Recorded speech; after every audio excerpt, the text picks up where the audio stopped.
All right, we're going to start in 2 Samuel chapter 9, and we'll probably just go a little slow in this chapter because it's absolutely about one of my favorite chapters in the whole Bible. I really love this chapter. I heard a Pentecostal preacher preach on it, and I cannot do as good as he did, but he really did a good job with this chapter, and I've loved it ever since. I've studied it out. I've preached from it before, and so there's a lot in this chapter that we can take and apply to our lives. So let me know when you're ready, Mark. On Facebook, we're glad that you could be with us. We're here in 2 Samuel tonight. We're just going to probably do one chapter, chapter 9. And so we ask now if you got your Bible to turn to 2 Samuel chapter 9. And we'll begin. In this chapter here, we see that David, in chapter 8, we talked about that all that was going through, and David had installed a lot of officers, and during this period of time, David had a little bit of peace. And so he had a chance to sort of rest. They'd been fighting a lot. They'd been fighting the Philistines and all the other ones, took a lot of land, won a lot of battles. And so now, finally, in between this time of peace, he had time to sit and rest a little bit and think. And as he began to think, guess who he began to think about? He began to think about his friend Jonathan. He'd been so busy trying to unite the kingdoms and doing all those things. He'd been so busy he hadn't had a chance to think about him. But he began in verse 1, and David said, "Is there yet any that is left of the house of Saul, that I may show him kindness for Jonathan's sake?" Now, he didn't say, was there anybody in the house of Jonathan? He said, is there anybody in the house of Saul? Now, what he's offering, I want you to understand, is unheard of for another king to do anything like this.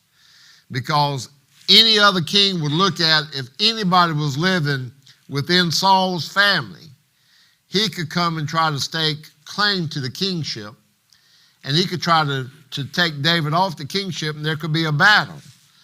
So most of the time, when we see something like this happens, we understand that it just doesn't happen this way.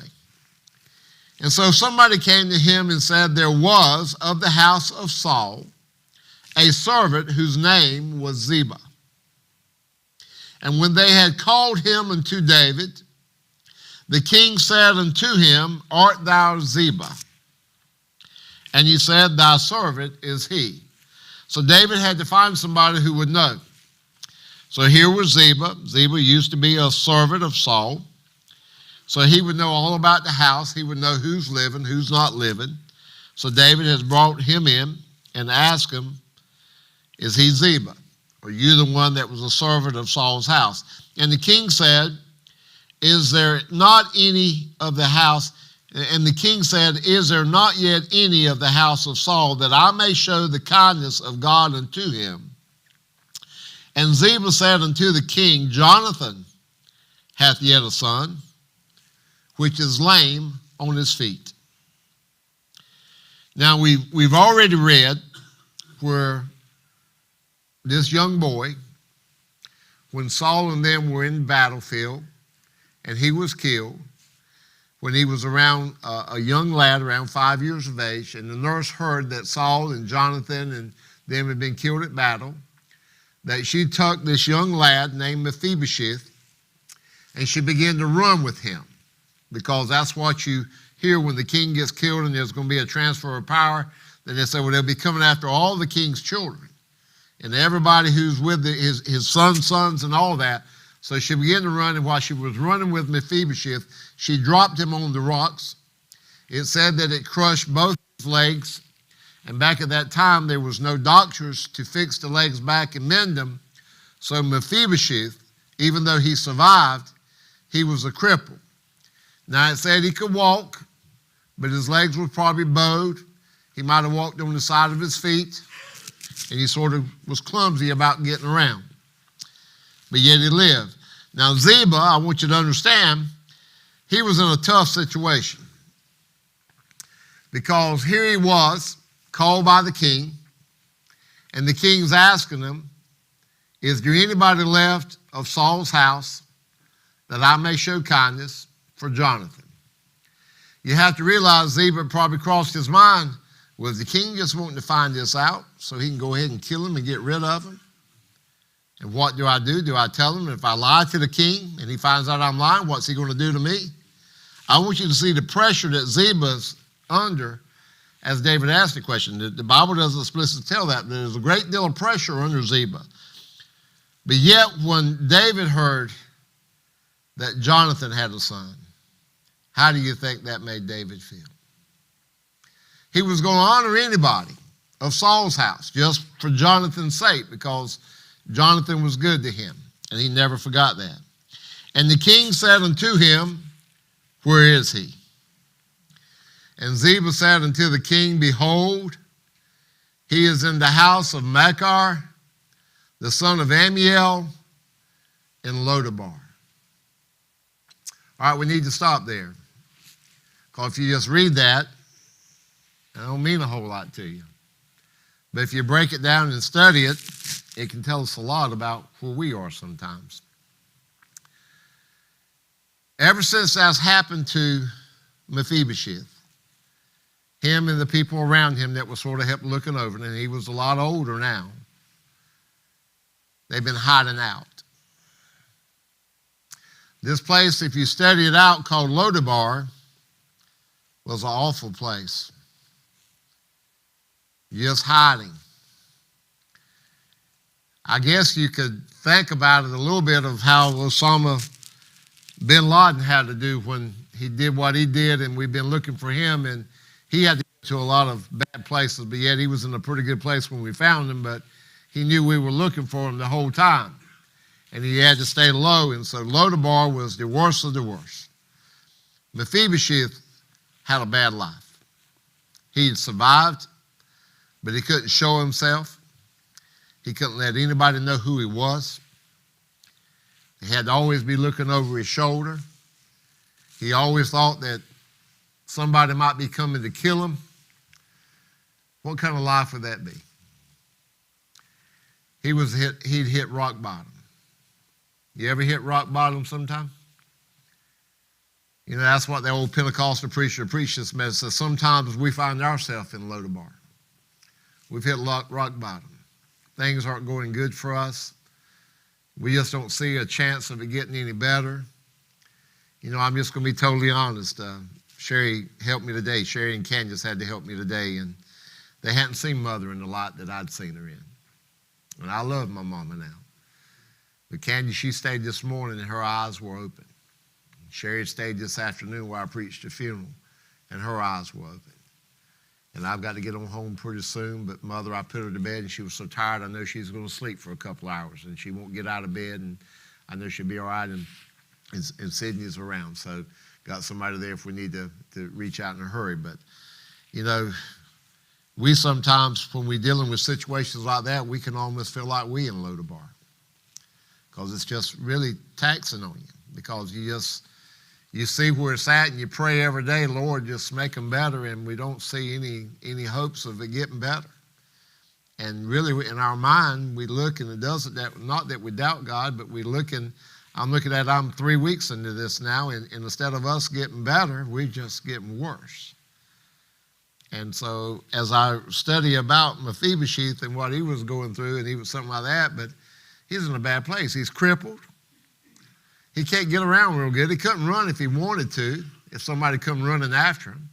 He was dependent on the people around him to help look out for him and take care of him, get him to the place that he needs to be. And so, and here was Ziba knew about it. He knew a few people knew about where he was at there and stuff. And you're constantly wondering, well, I wonder if they'll tell the king where I'm at and what will happen. So Ziba did. Then King David sent and fetched him out of the house of Machir, the son of Ammiel from Lodabar. I imagine that was a bad day for Mephibosheth. He'd hid out all these years hoping they'd never find him. But here it says the king sent. David didn't come. He sent his army. Go get him. Go bring him to me. Now he'd probably give orders, don't you hurt a hair on his head. because he knew what he was going to do. But Mephibosheth, he didn't know. All he knew that the king has come, my time's up, I've hid all these years, and I just don't know what's going to happen. Now in verse 6, now when Mephibosheth, the son of Jonathan, the son of Saul, was coming to David, look what he did. He fell on his face and did reverence. He did that because he really was asking the king for mercy. Oh, please, king, don't kill me. Because I'm telling you, that's what normally happens.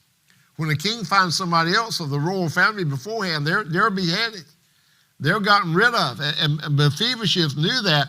And Mephibosheth, being as young as he was, might have never really heard about the relationship between David and Jonathan.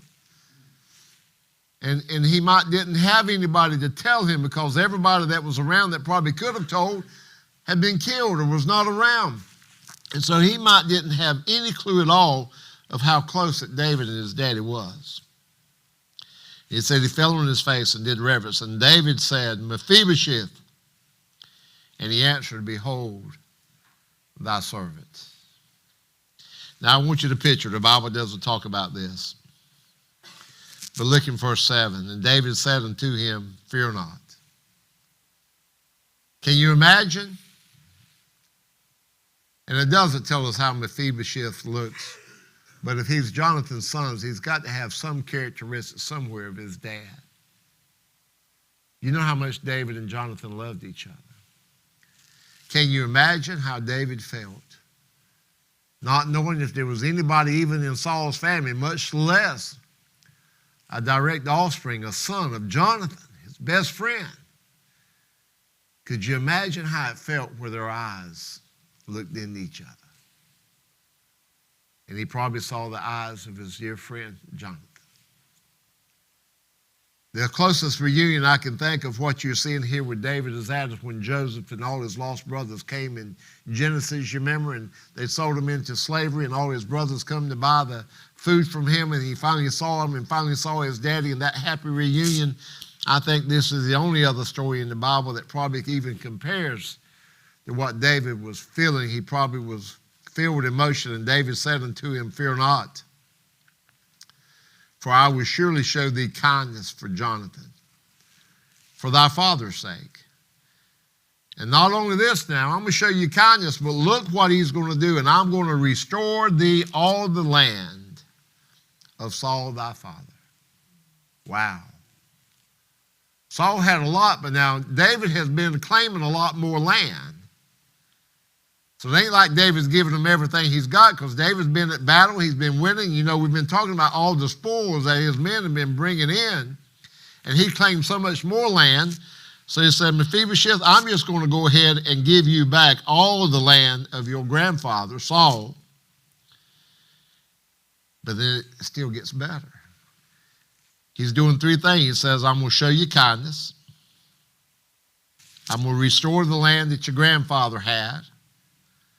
But even though we're doing that, I know you're crippled. I know you can't work this land. We'll get to that. But he said also, you're going to eat bread at my table continually. This is a picture of grace. This is a picture of us one day when Christ takes us home. This is a picture of him showing mercy for our sake because of Jesus. Because Jesus showed us kindness when he went to the cross. And he's asked us to be his bride. And so when we go to heaven, we're not going to deserve it, but we're still going to be able to go to heaven and be with him because of grace. Did Mephibosheth, I just want to ask you, did he do anything himself to deserve what David did for him? He didn't do a thing. But did his dad do it? Absolutely. Did we do anything to deserve that God would do something like great for us? No. But Jesus Christ did it for us. In verse 8, After he told him that, he bowed himself, Mephibosheth did, and said, he couldn't believe it. What is thy servant, that thou shouldest look upon such a dead dog as I am? See, Mephibosheth come there before the king. You know why he came? He thought he was coming to die. He was sure he was going to be a dead dog. You should look upon a dead dog as me and do this. He couldn't believe it because he said, you're going to restore all the land? You're going to let me stay in your palace? You're going to let me eat at your table? And you're going to be kind to me. Now watch this. Then the king called Ziba. You remember who Ziba was? He was the servant for Saul's house. And he called Ziba, Saul's servant, and said unto him, I have given unto thy master's son all that pertained to Saul and to all his house. I imagine Ziba's mouth dropped open when he heard that. Don't you imagine? Thou therefore, and thy sons, and thy servants, you shall till the land for him. Man, I wish somebody would take my land, John, and I could have it, and I'm going to work it, and I'm going to bring you all the money. You just go ahead and stay up there with the king at his house. I want you to take this and work it for him. Thou shalt bring in the fruits, that thy master's son may have food to eat. In other words, you work it and you bring the food up here for him. But Mephibosheth, thy master's son, shall eat bread always at my table. Now it says Ziba had 15 sons and 20 servants. Now here's the good thing. Think on this. It's time to eat at the king's house. And all of other David's sons is at the table. But old Mephibosheth, he hadn't quite made it there yet. And David's there at the table. Everybody's ready to eat. And David says, hold on. Everybody ain't here yet. And coming down the hall, you can hear old Mephibosheth. Because he can't walk real good. He's just hobbling along. And here he comes and crawls up, eating at the king's table. People, that's a perfect picture of how it's going to be for us. And it's what you call grace. David didn't have to do this. There was no reason, and nothing said they did. And I know everybody probably looked at him and thought, well, you know, king, why would you want to do that? It might cause you a problem one day. But it didn't. Then said Ziba unto the king, according to all that my Lord hath commanded his servant, so shall thy servant do. And as for Mephibosheth, said the king, he shall eat at my table as one of the king's sons. Now, we don't have any report at all that the other children had any say-so about it. I think a lot of David's kids at that time was very small. And it doesn't tell us a lot more about Mephibosheth, except chapter 9 here and stuff. But it said that he would always be at the table. And Mephibosheth, he also had a young son, it says, whose name was Micah. And all that dwelt in the house of Ziba were servants unto Mephibosheth. So Mephibosheth dwelt in Jerusalem, for he did eat continually at the king's table, even though an am was lame on both his feet.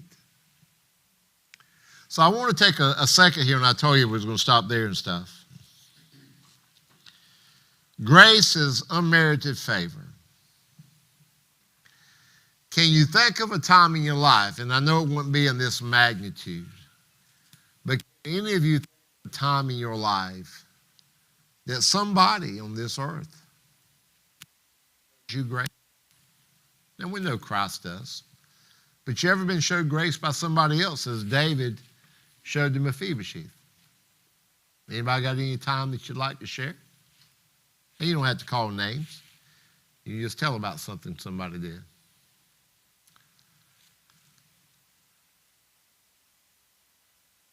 I've seen it done on the farm around us. John, you probably have too.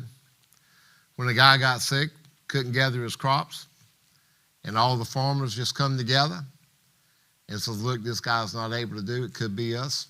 And they all just pitched in and gathered his crops and put it in the bin for him and didn't charge him anything for doing it. That's a picture of grace. Can y'all think of any other examples of a time you know about grace?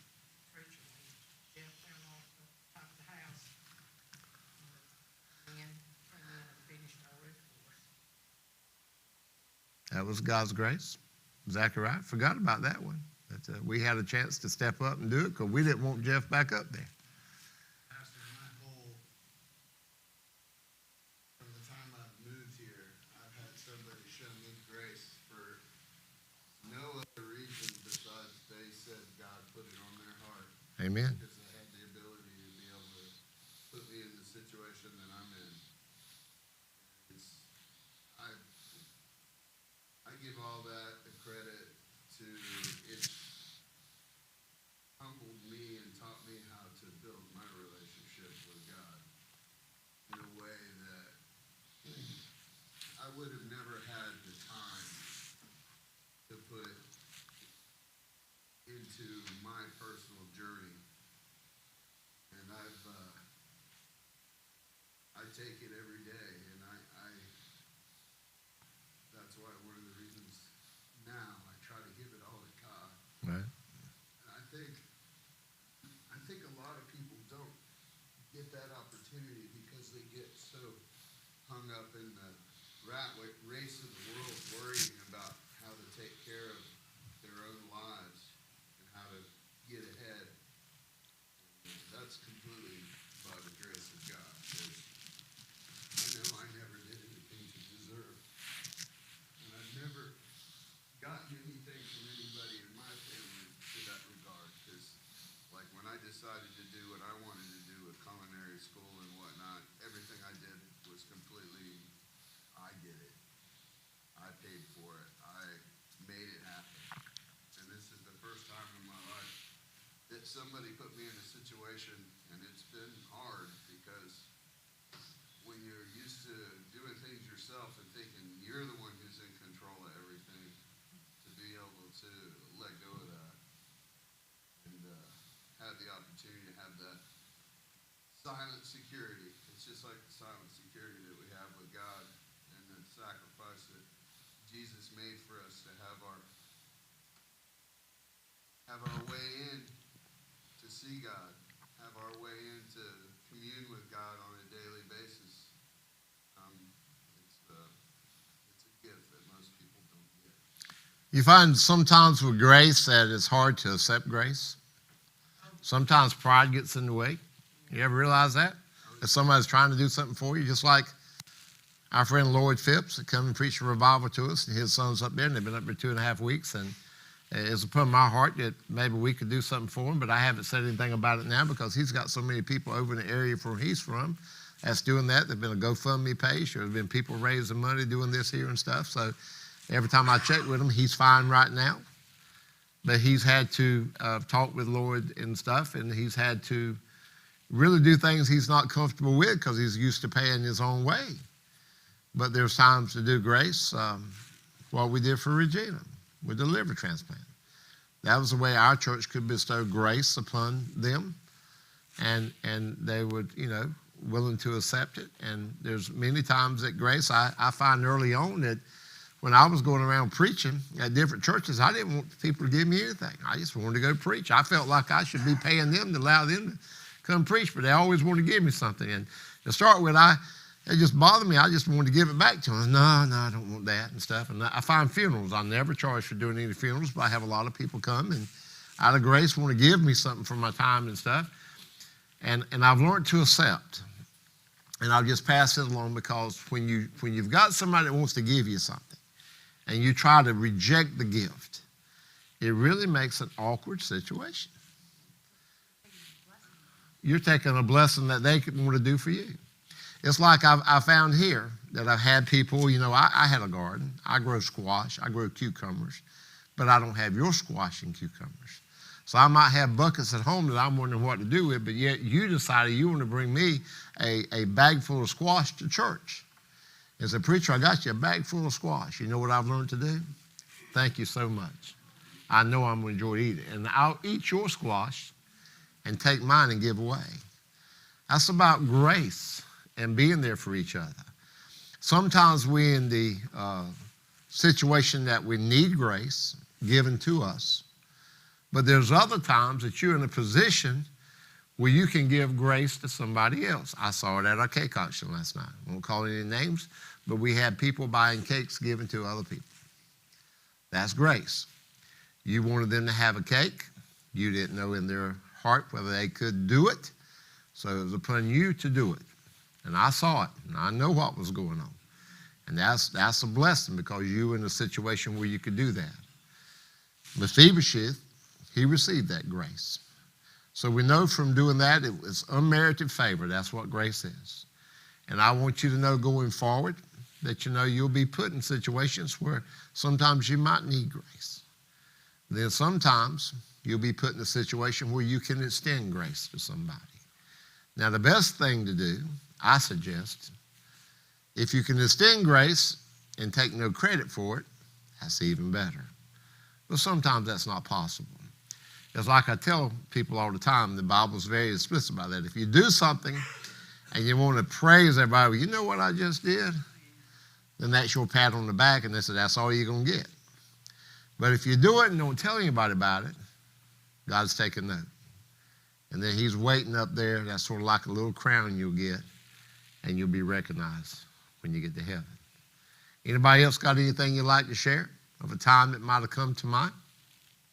You know, a gentleman in Tabor was a merchant years ago, and he heard of somebody having a hardship. He would go to a clothing store locally and just tell them, here's so much money. Call that man, tell him to come, and don't tell him where it come from.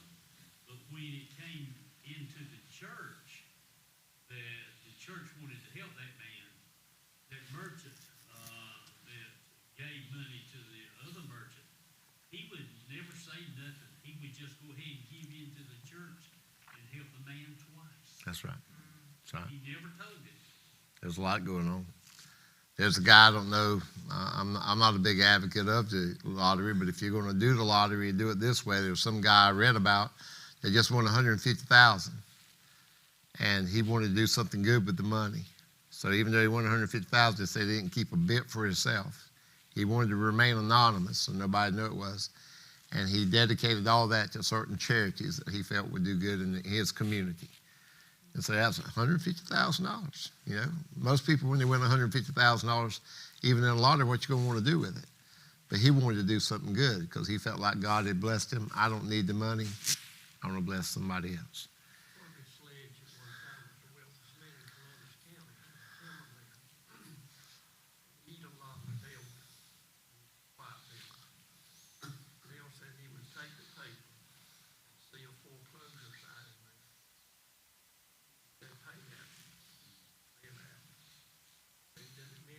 Many times.